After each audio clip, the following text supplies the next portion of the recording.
उत्तर प्रदेश के जिला बरेली में प्रभु ईसा मसीह ने सभी जातियों को शांति और एकता का दिया संदेश। आपको बताते चलें, गुड फ्राइडे के बाद जो रविवार आता है, ईसाई धर्म के लोग ऐसे पुनरुत्थान पर्व के रूप में मनाते हैं। यह जानकारी देते हुए चर्च के सदर डॉक्टर डोनाल्ड विलाल ने बताया कि गुड फ्राइडे के बाद इस रविवार को बड़ा महत्व है। 40 दिन रोजे रखते हैं, उसके बाद इस दिन प्रभु ईसा मसीह के आखिरी पैगाम दिया जाता है। उसके बाद सूली पर चढ़ा दिया गया था। प्रभु ईसा मसीह ने सभी जातियों को शांति व एकता का संदेश दिया। इसी याद में गिरजाघरों में विशेष आराधना की दुआ की जाती है।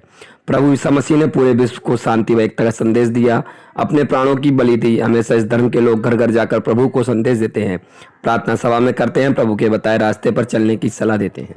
उसके जीवन में उसके पास 7 दुष्ट आत्माएं थी। 7 दुष्ट आत्माओं से प्रभु ने उसको मुक्त किया था। मेरे और आपके बच्चे होते हैं, 2 बच्चे अगर मेरे और आपको इधर उधर खींचते हैं तो आप समझते हैं कितनी कठिनाई होती है। 7 दुष्ट आत्माएं इस स्त्री के अंदर थी और प्रभु ने उससे मुक्त किया। प्रभु यीशु मसीह उसके जीवन के लिए सब कुछ है और फिर प्रभु यीशु मसीह की मृत्यु हो जाती है और अब रोती है, बिलखती है, उसे समझ नहीं आता कि वो क्या करे और वो हर हालत में प्रभु यीशु मसीह को पुनः देखना चाहती है। उसका जो जीवन का डिजायर है वो पूरा होता है, प्रभु यीशु मसीह उसे दिखाई देते हैं। पिछले 2 वर्षों में, विशेषकर कोविड की दूसरी लहर में, मैंने और आपने इस बात का अनुभव किया, जब कुछ भी काम नहीं करता, सिर्फ और सिर्फ परमेश्वर का स्मरण और परमेश्वर से संबंध। तीसरे वर्ष के बाद विश्वासियों के लिए यूहन्ना का उदाहरण हमारे पास है। क्या नाम है आपका? मेरा नाम डॉक्टर डोनाल्ड विलाल है और मैं इस चर्च का एक सीनियर मेंबर हूँ। आज कार्यक्रम में क्या कार्यक्रम है? ये सर हम लोगों का गुड फ्राइडे के बाद मसीह धर्म के लिहाज से ये विश्वास है कि तीसरे दिन खुदावंद यीशु मसीह मुर्दों में से जी उठे थे और उन्होंने मृत्यु पर विजय प्राप्त की थी। इस पर्व को हम लोग ईस्टर का पर्व करके मनाते हैं, जिसको हम पुनरुत्थान का पर्व भी कहते हैं। ये कार्यक्रम कब तक चलेंगे?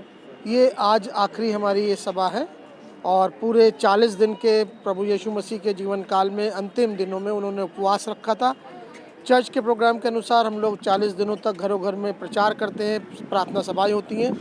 फिर उसके बाद आखिरी सप्ताह में उसे हम पैशन वीक कहते हैं और पैशन वीक में चर्च में आराधनाएं होती हैं और उस दिन प्रभु यीशु मसीह का वो आखिरी सप्ताह था इस संसार में और उन दिनों में जो घटनाएं हुई उसके ऊपर प्रवक्ता लोग और जो प्रभु के दास हैं, पास्टर लोग हैं, वो उस पर प्रवचन करते हैं। और उसके बाद गुड फ्राइडे होता है जिस दिन ये बताया जाता है कि प्रभु यीशु मसीह के 7 महावाक्य थे जो उन्होंने क्रूस पे से अंतिम शब्द बोले थे, उन पे प्रवचन होता है।